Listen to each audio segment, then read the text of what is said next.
person in your phone book. Presentation here.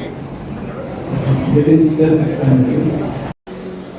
He is suspicion का कारण क्या है? What is the logic behind this? Many arguments were made. The logic was, and Maharashtra guy said, ఓట్ల దొంగలందరికీ ఎటువైపు మాట్లాడుతున్నారంటే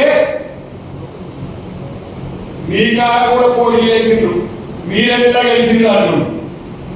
ఇప్పుడు తెలంగాణలో మీరు కూడా గెలిచిండ్రు కదా, ఓట్ చోరీ చేసిండ్రా అని ఒక ఆయన అంటున్నాడు. ఒరే నాయన, మీరు ఓట్ చోరీ చేయకపోతే మాకు 90 సీట్లు రా బాబు. ఓట్ చోరీ, మీరు ఓట్ల దొంగలు కాకుంటే మీరు టెలిఫోన్ ట్యాపింగ్లో ఎన్ని అకృత్యాలు చేసిండ్రో ఇంకో నెలలో 2 నెలల్లో వస్తాయి. ఎవరిని బెదిరించిండ్రు, ఎవరిని ఇటు కూసుకున్నారు, ఎవరికి పైసలు ఇచ్చిండ్రు, ఎవరి పైసలు పట్టుకున్నారు, ఇవన్నీ కూడా తెలుస్తాయి. కానీ నేను 2018 ఎన్నికల్లో నేను బాధితుడు ఒక తరహా, అన్న బాధితుడు ఇంకొక తరహా, ఇంకొక బాధితుడు ఇక్కడ ఉన్నాడు. మేము ముగ్గురు బాధితులమే. ఎందుకంటే 1050 ఓట్ల తేడా వచ్చింది ఆ ఎన్నికల్లో. పోలైన ఓట్లు 100 ఓట్లుంటే 110 ఓట్లు ఎట్లా పోలేదు అని ఇప్పటికీ నా ప్రశ్న సుప్రీంకోర్టులో ఉన్నది. 2018లో తెలంగాణనే మోడీ ఎంచుకున్నాడు మోడల్గా. ఎందుకంటే ఇంకో పెద్దలో ఇక్కడ ఉన్నాడు కాబట్టి అయితే దొంగతనం మంచిగా చేస్తారని ఇక్కడ దొంగతనాన్ని సాక్ష్యంగా పెట్టిన వ్యక్తి వీవీప్యాట్ ఒక స్లిప్. వీవీప్యాట్ లో ఎన్ని ఓట్లు మనం వేస్తే అన్ని ఓట్లు దాంట్లో రావాలి. నా దాంట్లో 1050 ఓట్లు తేడా వచ్చాయి. 20 ఈవీఎం జరగొట్టింది. ఇప్పటికి నా కోర్టులో, నా కేసు కోర్టులో ఉన్నది. అది బెస్ట్ ఉదాహరణ ఉన్నది. ఆ రోజు మేము ఏం మాట్లాడామో రాహుల్ గాంధీ గారికి ఒక నోట్ ఇచ్చాం, 7 పేజీల నోట్ ఇచ్చాం. హర్యానాలో జరిగింది. 40 మంది క్యాండిడేట్ ఇవ్వాలా సుప్రీంకోర్టు నా తీర్పు హైకోర్టు వేసింది. ఇలా 5 నెలల కాలంలో 1 కోటి ఓట్లు పెరిగినాయి మహారాష్ట్రలో. విచిత్రం ఏంటంటే శివసేన ఒరిజినల్ పార్టీలకు పార్టీ లేదు, శరద్ పవార్ ఎన్సీపీ పార్టీలకు పార్టీ లేదు. ఇక్కడి నుంచి విడిపోయిన వాళ్ళకు ఉన్నది. 1 కోటి ఓట్లు 5 నెలల్లో ఇక్కడ పుట్టుకొచ్చినాయి. ఇక మాధవపూర్ చెప్పిన మా దగ్గర అలియాక మా దగ్గర ఇన్ఛార్జ్ చేసింది. ఒక నియోజకవర్గంలో 1 సంవత్సరంలో 1 లక్షం పైసలు ఓట్లు వచ్చి చెప్పమంటే అది నీ కారణం పెట్టా చేసిన చెప్పాడు. నీ కారణం కూడా దొంగోట్లు పడడానికి ఈజీ సమాధానం చెప్పాలి. మరి ఆ వీడియో ఎందుకు సమాధానం చెప్తున్నారు? నేను ఒకటే మాట అంటున్నా, 8 ఎమ్మెల్యే సీట్లు గెలిచిన బీజేపీ రాష్ట్రంలో 8 ఎంపీ సీట్లు గెలిచింది. 36 ఎమ్మెల్యే సీట్లు గెలిచిన బీఆర్ఎస్ 1 సీట్ రాకుండా పోయింది. బీఆర్ఎస్ సీట్లు కొట్టేసిన పీక్ మాట్లాడుతున్నాడు బీఆర్ఎస్ వాడు. ఇది అసలు ఇక్కడ ఆయన ఏమన్నాడు? ఇప్పుడు ఓట్ల గురించి మాట్లాడలే యూరియా మీద. ఎందుకంటే జస్టిస్ సుదర్శన్ రెడ్డి గారిని మనము ఉపరాష్ట్రపతి అభ్యర్థిగా, ఒక తెలుగు బిడ్డ, తెలంగాణ బిడ్డ, ఒక సామాన్య రైతు కుటుంబంలో బిడ్డ, ఒక బిడ్డ మనం ఎలా ఉపరాష్ట్రపతి అభ్యర్థిగా పెట్టాం. తెలంగాణ వాది బీసీ రిజర్వేషన్ల బిల్లు కోసం ఎక్స్పర్ట్స్ కమిటీ చైర్మన్. బీసీలకు చట్టసభలో స్థానిక సంస్థల్లో రిజర్వేషన్ ఇవ్వాలని బలంగా నమ్మి ఒక న్యాయ కోర్టు ఆయన దాదాపు 2-3 రాష్ట్రాల్లో చీఫ్ జస్టిస్ గా చేసిండు.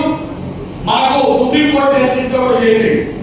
ఉపరాష్ట్రపతి కానీ రాష్ట్రపతి కానీ రాజకీయాలకు అతీతంగా ఉండాలని చెప్పి ఇండియా కూటమి ఒక మంచి నాయకుడు పెడితే మాకు యూరియా ఇస్తే యూరియా ఇస్తున్న పోటీ చేసేవాడు చేయాలి. ఇప్పుడు ఏమని చెప్పాలి? మీ కేటీఆర్కి ఇక్కడ సిసిలో రోడ్ వేసి పెట్టారు. ఏమంటే యూరియా ఏమని ప్రశ్నిస్తలేడు. యూరియా ఇస్తే మేము బీజేపీ పోటీ చేసేవాడున్నాం. అంటే దొంగ రూట్ పడుతున్నట్టు మీరు ఒకసారి గమనించండి. చంద్రబాబు నాయుడు బీజేపీ, పవన్ కళ్యాణ్ బీజేపీ, ఇంకొక జగన్. ఈ జగన్ చంద్రబాబు పడదు, జగన్ బీజేపీ, ఇక్కడ కేసీఆర్ బీజేపీ. ఇవన్నీ ఎన్ని కేసులు? మాకు బీజేపీ మాకు బీజేపీ ఏ సంబంధం లేనప్పుడు బీజేపీ ఓటు ఎందుకు వేస్తున్నట్టు ఇక్కడ ఓటే లేవుగా ఏడు దొరకదు అది ఓటే దొరకదు కదా. ఇవాళ యూరియా ఓటుకు లింక్ పెట్టినావు నువ్వు. ఇన్ని రాష్ట్రాల్లో యూరియా రావట్లేదు, ఇన్ని రాష్ట్రాల్లో యూరియా రావట్లేదు ఒక దిగ్గజం. ఏ ఒక్క రాష్ట్రంలో కూడా యూరియా రాకుండా ఉండట్లేదు. ఒక్క తెలంగాణకే యూరియా ఎందుకు ఇస్తలేదు? హిమాచల్ ప్రదేశ్ కోటలు ఉన్నాయి. ఇలా జార్ఖండ్లో సమస్య రావట్లేదు. మన రాష్ట్రాలు మనం పొందుతూ ఉన్న రాష్ట్రాలు. ఇలా కర్ణాటక కూడా సమస్య లేకుండా అయిపోయింది. తెలంగాణకు మాత్రమే ఎందుకు ఇస్తలేదంటే తెలంగాణ ముఖ్యమంత్రి మోడీ సమస్య అవుతున్నాడు. ఎందుకంటే ఇలా బీసీబీని తీసుకొచ్చి ఆయన కాలం బాగా వేసింది. ఇలా తెలంగాణ మోడల్ అంటే కుల తెలంగాణ దేవనేది ఇందులో దేవన బీజేపీ ఈ కాంగ్రెస్ పార్టీ కులాల వారిగా ఓటు కావాలి ఏది కదా అని మళ్ళీ మనం కుల తెలంగాణ చేసే వరకు మేము 20,000 చేయబోతున్నాం. జనగణనలో కుల తెలంగాణ చేసింది ఇలా బీజేపీ పార్టీ. ఎందుకంటే ఓన్లీ రాహుల్ గాంధీ వల్ల రేవంత్ రెడ్డి గారి వల్ల చేసినట్టు గుర్తుపెట్టుకోండి. మనం ఈరోజు ఇంత ప్రయత్నం చేస్తున్నారు ఏంటంటే జిల్లాను బలం చేసుకుంటున్నాం, రాష్ట్రాలను బలం చేసుకుంటున్నాం, రేపు దేశాన్ని బలం చేసుకుంటున్నాం. ఎందుకంటే రేపు రాబోయే కాలానికి కాబోయే ప్రధానమంత్రి రాహుల్ గాంధీ చేసే లక్ష్యంతో పోతున్నాం. నేనంటున్నా ఇలా BJP, TRS, TDP, Jagan, Pawan ఎవరైనా ఏకం కానీ ఈ రోజు ఓట్ల చోరీతో గెలుస్తున్న బీజేపీ మెడలు వచ్చింది రాహుల్ గాంధీ. కాబట్టి ఇలా అందరూ రాహుల్ గాంధీ టార్గెట్ చేస్తున్నారు. నేను అంటున్నాను నిజంగా నిజాయితీగా ఉంటే ఎలక్షన్ కమిషన్ ఈ రోజు మాట్లాడాల్సిన అవసరం ఏమనుకుంటే ఎక్కడ ఓటు పోయి చెప్తే వాటిని తీసేద్దాం చేయమని చెప్పి నువ్వు ఇచ్చిన అఫిడవిట్, నువ్వు ఇచ్చిన సమాచారం నిజమైన ప్రమాణమే లేకపోతే ఎలక్షన్ కమిషన్ కు సారీ చెప్పమంటున్నాడు. ఎలక్షన్ కమిషన్ పెద్ద పోలింగ్ కాదు. ఎలక్షన్ కమిషన్ రాజ్యాంగం కంటే ఎక్కువ కాదు. Babasaheb Ambedkar 1 man 1 value 1 man 1 vote అని ఇచ్చిండు. అది పూరి విషయంలో ఉంటే సామాన్యుడికైనా 10 అంతస్తుల మీద ఉన్న ఏడు పెద్దోనికైనా ఒకే ఓటు ఒకే పరిస్థితి అధ్యక్షుడు బాబాసాహెబ్ అంబేద్కర్. నా ఓటు దొంగిలించడానికి ఎవరు? వాడు ఎలక్షన్ కమిషన్ అయితే వాడు బీజేపీ కూడా అయితే వాడు బీఆర్ఎస్ కూడా అయితే ఎవరైతే ఇలా ఎక్కడికి ఎక్కడ ఉంటుండే ఓటు ఇక్కడ రాజులు, సామంతరాలు, జమీందారులు, జాగీర్దారులు, పెట్టుబడిదారులు వాళ్ళకి ఇష్టం వచ్చిన ఓటు ఇచ్చేది. 1945 కంటే ముందు భారత స్వాతంత్రం కాంగ్రెస్ పార్టీ యొక్క ఫలితం వల్ల స్వాతంత్రం వచ్చింది. స్వాతంత్రం వచ్చి ఏం చేసినామంటే సామాన్య చేతులు ఆయుధం పెట్టాం. ఇంతకుముందు ఏంటి? రాజు పుట్టినోడు యువరాజు అయిపోతే, రాజు పుట్టినానే యువరాజు అయిపోతే, యువరాజు లేకపోతే యువరాజు రాజు అయిపోతే రాజు పుట్టడం వల్ల. కానీ అంబేద్కర్ ఏం చేసిందో చూడండి, మీకు పుట్టినోని నాయకుడిని చేసి గుర్తు పెట్టుకోండి. మీ ఓట్లకు పుట్టినోని నాయకుడు చేసి అది కాంగ్రెస్ పార్టీ యొక్క విజయం. ఇలా లేకపోతే మమ్మల్ని గెలిపించినందుకు మిమ్మల్ని గెలిపించడం మీ దగ్గరకు వచ్చినటువంటి ప్రజాస్వామ్యం యొక్క విలువ. ప్రజాస్వామ్యాన్ని గెలిపించడానికి కాంగ్రెస్ పార్టీ ఎంత తాపత్రయ పడుతున్నారు. విచిత్రం తెలుసా మీకు? వీళ్ళు చనిపోయిండ్రు అని డిక్లేర్ చేసిన ఎవరైతే ఉన్నారో వాళ్ళు వచ్చి రాహుల్ గాంధీతో కాపీ రాకుండా ఇంతకంటే జోక్యం ఉంటుందా? మా ఊళ్ళో మల్లయ్య పులే చచ్చిపోయినారు, మా ఆలసీనతో వచ్చి ఛాయ్ తాగుతారు. అన్న చచ్చిపోయినట్టు కాబట్టి నేను ఇంటే ఉండగలను కానీ ఆలసీనతో ఛాయ్ తాగు సిగ్గుందా? ఎలక్షన్ కమిషన్ 45 లక్షల ఓట్లు తీసేసింది. మన ఎన్నికల్లో 2018 మన ఎన్నికల్లో 25 లక్షల ఓట్లు తీసేసింది కేసీఆర్. ఎన్నికల్లో 2018 మన ఎన్నికల్లో 25 లక్షల ఓట్లు తీసేసింది కేసీఆర్. ప్రతి నియోజకవర్గంలో 15,000, 10,000, 20,000 ఇట్లా తీసేసి దొంగతనం చేసి వేసింది కేసీఆర్. 2018లోనే ఎన్నికలు గెలిచిపోయింది. 19లో ఉండగా దొంగతనానికి ఆడవాళ్ళుగా అయ్యేలా అవకాశం ఇచ్చింది మోడీ. అక్కడ మోడీ, ఇక్కడ కేడీ. వీళ్ళిద్దరు ఏకమైతే ఏం జరిగిందో మనకు 2018లో ఓటమైంది. కానీ ప్రజలు ఎంచుకొని మరి కాంగ్రెస్ పార్టీ తెలంగాణ ఇచ్చినందుకు మీరు అందరూ గెలిపించింది. మిమ్మల్ని గెలిపించే బాధ్యత ఈరోజు కాంగ్రెస్ పార్టీ తీసుకుంటుందని చెప్పి నేను తెలియజేస్తున్నాను మిత్రులారా. నేను ఒక మాట ఇక్కడ వచ్చేటప్పుడు కేటీఆర్ గురించి చెప్పా. కేసీఆర్ కొడుకు కాకపోతే, కేసీఆర్ కొడుకు కాకపోతే ఏం కేటీఆర్? సున్నా కదా. ఇలా అన్ని అబద్ధాలు మాట్లాడుతున్న మిత్రుడు. ఎందుకంటే అబద్ధాలతోని ప్రాపగండాతోని ప్రజల్ని మభ్యపెట్టాలని చూస్తే ప్రజలు తెలుసుకోలేరు. మీ చేతితో ఆయుధం ఉంది, సెల్ ఫోన్. మా గొల్లగాడికి పోయే మా మల్లలను చూస్తూనే ఉండు, బొల్లగాడికి పోయే మా ఇళ్ళను చూస్తూనే ఉండు, పని చేసుకునే మా రెడ్డి చూస్తూనే ఉన్నాడు, వ్యవసాయం చేసుకునే ప్రతి ఒక్కరు చూస్తూనే ఉన్నాడు. నేను చెప్పేలా ఎంత నిజాయితీ ఉందో, మీరు చెప్పేలా ఎంత నిజాయితీ ఉందో ప్రజలకు తెలుసు. కానీ అబద్ధాలతో దిట్టగా మనోడు కేటీఆర్ మాట్లాడే పరిస్థితి. మీరు అబద్ధాలు చెప్పే కేటీఆర్ ఎన్నుకోవడం ద్వారా వచ్చేది ఏంటంటే రాష్ట్రానికి మొత్తం అబద్ధాల కోసం తయారు చేసినట్టే లెక్క. లేకపోతే మీరు చెప్పండి, ఎందుకు ఈ రోజు యూరియాకు సంబంధించిన అంశంలో తెలంగాణ రైతులకు అన్యాయం జరుగుతుంటే బీజేపీ మీద పోరాడట్లేదు చెప్పండి. కాంగ్రెస్ పార్టీ మీద నిందలేసుకుంటూ చేతగాని కాంగ్రెస్ పార్టీ అందులో తప్పితే ఇప్పటి బీజేపీని ప్రశ్నించకపోతే మీరు ఎటువంటి రైతుల వైపు బీజేపీ వైపు చేసుకోవాల్సిన అవసరం ఉందని చెప్పి మాట్లాడారు. అరే ఇప్పుడు శ్రీపాదం పలికింది కదా వచ్చేది, మీరు ఇప్పుడు వచ్చేది స్వీట్ మాదేవి ఎల్లరికి వచ్చేది. మీరే స్వీట్ మాదేవు.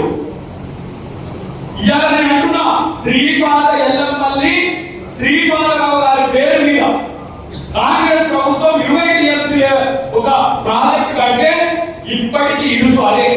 అక్కడి నుంచే ఎక్కడికైనా నీళ్ళు పోవాలి. ఇప్పుడు మేము చూసుకుంటూ వచ్చినాం. ఈ పోతే విద్యాసాగరరావు గారు పూర్తి ప్రాజెక్ట్ గారు ఎక్కడ కూడా కంప్లీట్ కాదు. ఆడ మరోసారి అక్కడే ఉంది. రంగనాయక సార్ ఒకటి అయింది. 3 బిడ్డ కూడా కట్టి ఆ బిడ్డ కూడా ఎందుకు పగిలే కాదు ఒక బాబులు పెట్టినారు. ఆ బాబులు పెట్టి కళ్యాణం కదా. నువ్వే ప్రభుత్వం ఉన్నావు కదా. ఆగస్టుగా మీ ప్రభుత్వం ఉంది. మనకు పోలీసు రాక కట్టి కాలు పెట్టలే, కూరగాం పెట్టలే, ఆకులు ఆకులు పెట్టలే. అసలు సొంత ప్రాపర్టీ యొక్క కాళేశ్వరం మేడారం సుందిల్లా అన్నారు. మరి అది ఎందుకు కలిగిందంటే కింద బాంబులు పెట్టినట్టు కింద బాంబులు పెట్టితే కింద పడేయాలి కదా. ప్రైవేట్ కలిగింది, ప్రైవేట్ కింద పెడితే కాలు కలిగిందా? కింద మంచిగానే ఉంది. పోనీ మేడగడ్డకు ఎవరో బాంబు పెట్టినట్టు కదా. శుద్ధిలో బొమ్మ ఎవరు పెట్టి శుద్ధిలో బొమ్మ పెట్టిన బాంబు పెట్టిందా అంటే అంత సోయి లేకుండా అబద్ధాలు. ఎందుకంటే మీకు కేటీఆర్ మీద చెప్పాలి కాబట్టి చెప్తున్నా. ఇవాళ కరీంనగర్ సంబంధించి కానీ ఉత్తర తెలంగాణకు సంబంధించి కానీ శ్రీరామ్ సాగర్ నుంచి మొదలుపెట్టి ప్రతి ఒక్క ప్రాజెక్ట్ ఇక్కడ చిన్న మధ్య తరహా మామూలు చిన్న మా ఎదురుగా చేసినా కూడా కాంగ్రెస్ పార్టీ చేసింది. మీ వల్ల 1,00,000 కోట్లు నష్టపోయి 1,00,000 కోట్లు నష్టపోయిన ఆ పేదలకి ఇవ్వలేకపోయింది. ఇంటిస్తున్న 3,500 ఒక నియోజకవర్గానికి 3,500 ఇస్తున్నారు. మళ్ళీ పెద్దలందరూ కలిసి ముఖ్యమంత్రి గారు అడిగారు 3,500తో మనం అందరం సాటిస్ఫై చేయలేకపోతున్నామని. మళ్ళా 3,500 అయినప్పుడు కాంగ్రెస్ ప్రభుత్వం పెట్టారు. ఇంట్లో అంటే ఇందిరామ ఇల్లు నేను కట్టి ఇంట్లో ఇప్పటికీ ఆదిలాబాద్ నుంచి అలంపూర్ వరకు పడుతున్నాయి. కాన్పూర్ నుంచి ఇచ్చాపురం వరకు ఆంధ్రప్రదేశ్ ఎక్కడ చూడండి ఇందిరామ ఇల్లు ఎలబడుతున్నాయంటే అది కాంగ్రెస్ ప్రభుత్వం చేసిన యొక్క గొప్పతనం. ఇక నేను అంటున్నా, ఇల్లు ఎందుకు ఇవ్వలేదని చెప్పి అడిగితే ఏం చెప్తారు? 51 ఎకరాలు తీసుకున్నాం, అక్కడ అడగబోతున్నాం అదే చెప్పి ఇంతవరకు ఎక్కడ కూడా పెద్దగా ఇంటి అయ్యేట్టు లేదు. నాకు కారణాలు మేము 500 గ్యాస్ సబ్సిడీ ఇస్తే అది ఇయ్యలేదంటారు. ఇలా 200 యూనిట్ ఇస్తే అది ఇయ్యలేదంటారు. ఉచిత బస్సు మహిళలకు పెడితే ఉచిత బస్సు వద్దు, మేము ఆటో వాళ్ళ నష్టం జరుగుతుంది. ఆటో వాళ్ళకి ఏం చేయమంటే చెప్పడం. ఉచిత బస్సు మహిళలకు పోతుంటే మాత్రం వాళ్ళకి కనుగోలు. ఇలా దేశ చరిత్రలో నాకు తెలిసిన ప్రపంచ చరిత్రలో సన్నమీద ఇచ్చిన ప్రభుత్వాలు చూపేయండి. ఎక్కడైనా పేద ప్రజలకు సన్నమీద ఇచ్చిన ప్రభుత్వాలు చూపేయండి. అది రేవంత్ రెడ్డి గారి ప్రభుత్వం.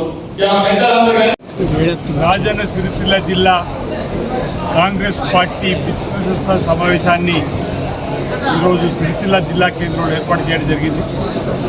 ముఖ్య అతిథిగా ప్రదేశ్ కాంగ్రెస్ కమిటీ నుంచి కర్నూలు ఉమ్మడి జిల్లాకు పరిశీలనకు ఉన్నటువంటి పెద్దలు శాసనమండలి సభ్యులు అద్దెకి దయాకర్ గారు రావడం జరిగింది.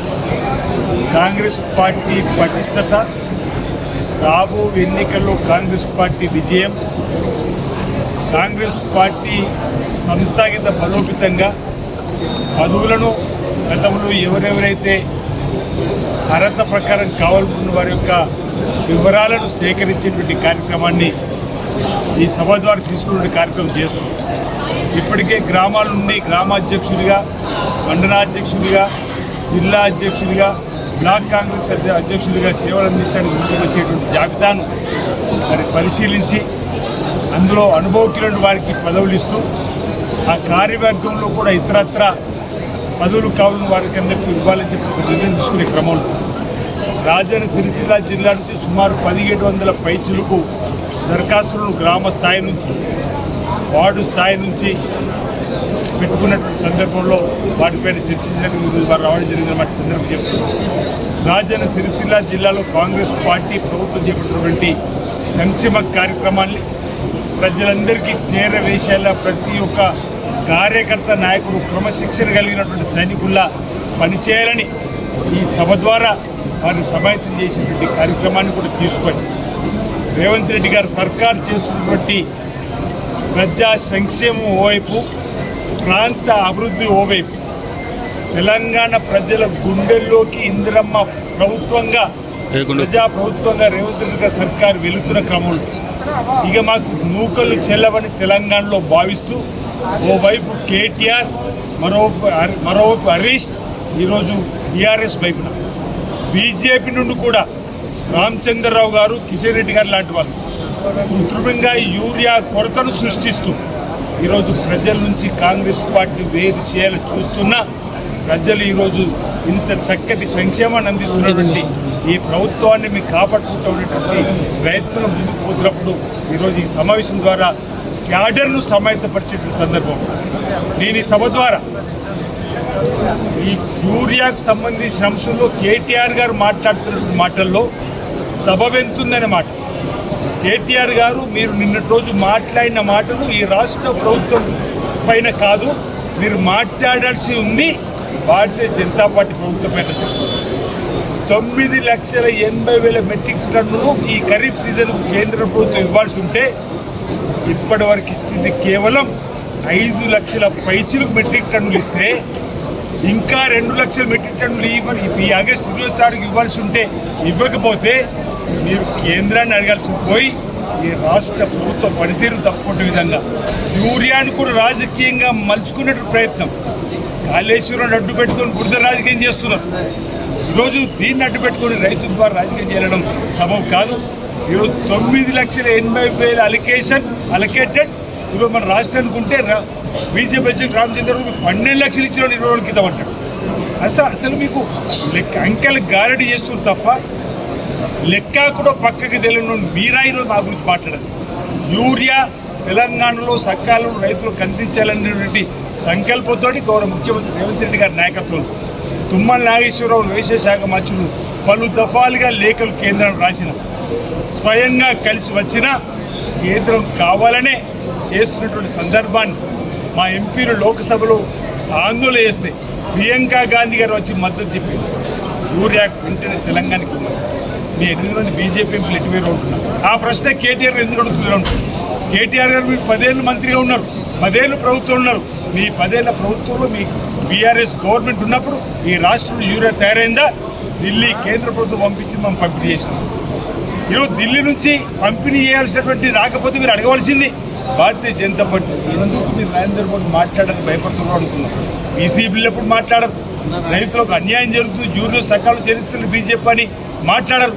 ఈరోజు మీ వైనాన్ని ప్రజలు గమనిస్తున్నారు, రైతులు గమనిస్తున్నారు. మీరు రైతులకు ఒకటి విజ్ఞప్తి చేస్తున్నాం, రైతులు ఎవరు ఆధారపడాల్సిన అవసరం లేదు. తప్పనిసరిగా కేంద్ర ప్రభుత్వమైన పోరాటం చేసైనా ఈ ఖరీఫ్లో మనకు రావాల్సిన అలొకేషన్ 9,80,000 తప్పనిసరిగా తీసుకొని వచ్చే ప్రయత్నం చేస్తామని మాట సందర్భంగా తెలియజేస్తూ గ్యాప్ ఇప్పటికి ఆగస్టు 20వ తారీఖు వరకు ఇంకా వాళ్ళు 2,80,000 మెట్రిక్ టన్నులు ఇవ్వాల్సి ఉండే. ఇవ్వకపోవడం వల్ల ఇబ్బంది తలెత్తుతుంది. రైతులు ఈ అంశాన్ని గమనించవలసిందిగా నేను మనవి చేస్తాను. ఈ రాష్ట్రానికి నేను మొన్నటి వరకు యువరాజును, నేనే రారాజును, సిరిసిల్ల నాది ఒక సామ్రాజ్యం, నేను తెలంగాణ వాదిని అని చెప్పి చెప్పుకున్న ఈ స్థానిక ఎమ్మెల్యే కల్వకుంట్ల తారక రామ గారి యొక్క భాగవతం బయటపడింది. కానీ ఎంతవరకు తెలంగాణ వాదో తేటతెల్లం. ఇండియా కూటమి అభ్యర్థి జస్టిస్ సుదర్శన్ రెడ్డి గారిని ఇండియా కూటమి అభ్యర్థిగా నిలబెట్టగానే వాళ్ళు సాష్టాంగ సుదర్శన్ రెడ్డి గారి యొక్క కాళ్ళను మొక్కి మేము ఓటేస్తామని చెప్పి ముందు వరుసలో నిలబడాలి వాళ్ళు. ఎందుకంటే ఆయన ఒక తెలంగాణ ఉద్యమకారుడు, ఒక తెలంగాణ వాది, తెలంగాణ రాష్ట్రం రావాలి అని పరితపించిన వ్యక్తుల్లో ఆయన ఒకడు. ప్రత్యేకంగా నిజంగా కూడా చెప్పాలంటే తెలంగాణ ఉద్యమానికి, తెలంగాణ వాదానికి ఆయన ఎన్నో విధాలుగా దోహదపడ్డాడు, సహకరించిండు. అన్ని విధాల నీ పార్టీని ఆదుకున్న వ్యక్తి ఆయన. ఇవాళ ఓడదాటేదాకా ఓడ దాటిన తర్వాత బోడమల్లప్ప చందంగా ఇవాళ నీ చీకటి బంధాన్ని ఇవాళ కేటీఆర్ గారు బయట పెట్టిండు. చెప్పగానే చెప్పిండి ఇవాళ యూరియాకు ఇవాళ ఇండియా కూటమి ఇవాళ ఎవరైతే నిలబెట్టినరో ఆ అభ్యర్థికి ఓటు వేయడానికి లింక్ పెట్టిందంటే ఆయన తెలంగాణ పట్ల వాళ్ళ నిబద్ధత ఎంత, కేవలం తెలంగాణ అనేది వాళ్ళ దోపిడికి ఒక ఆయుధంగా మలుచుకున్నారన్న దానికి దీని ద్వారా తేడతెల్లమంది. ఇప్పటి కూడా నేను కేటీఆర్ ఒకటే మాట చెప్తున్నా, మీ అయ్య కేసీఆర్ గారు నాడు తెలంగాణ ఉద్యమానికి జస్టిస్ సుదర్శన్ రెడ్డి గారు ఏ విధంగా సహకరించిండ్రు, ఏ విధంగా అనేక రకాలుగా ఇలా ఎన్జిఓల ద్వారా కానీ దాని ద్వారా కానీ అనేకమైన సెమినార్లు మీటింగులు పెట్టి వాళ్ళ యొక్క మాటల తూటాలను పేల్చి ఇలా ఆ రోజు సమైక్య రాష్ట్రవాదుల పట్ల ఏ విధంగా వాళ్ళ యొక్క పనితీరు ఉన్నదో మీ అయ్యని అడగని చెప్తున్నా. ఇప్పటికైనా కేటీఆర్ తెలుసో తెలియక మాట్లాడి ఆయన చేసిన అవినీతి అక్రమాలను కప్పిపుచ్చుకోవడానికి ఇవాళ బీజేపీకి అంటగాగితే కేసీఆర్ గారు బహిరంగ క్షమాపణ చెప్పి, తెలంగాణ జాతికి బహిరంగ క్షమాపణ చెప్పి మా ఓటు ఇండియా కూటమి అభ్యర్థికే, మా ఓటు జస్టిస్ బి సుదర్శన్ రెడ్డి గారికి అని చెప్పి చెప్పాల్సిన బాధ్యత నిజంగా తెలంగాణ వాదైతే కేసీఆర్ పైన ఉందని చెప్పి భావిస్తున్నాను.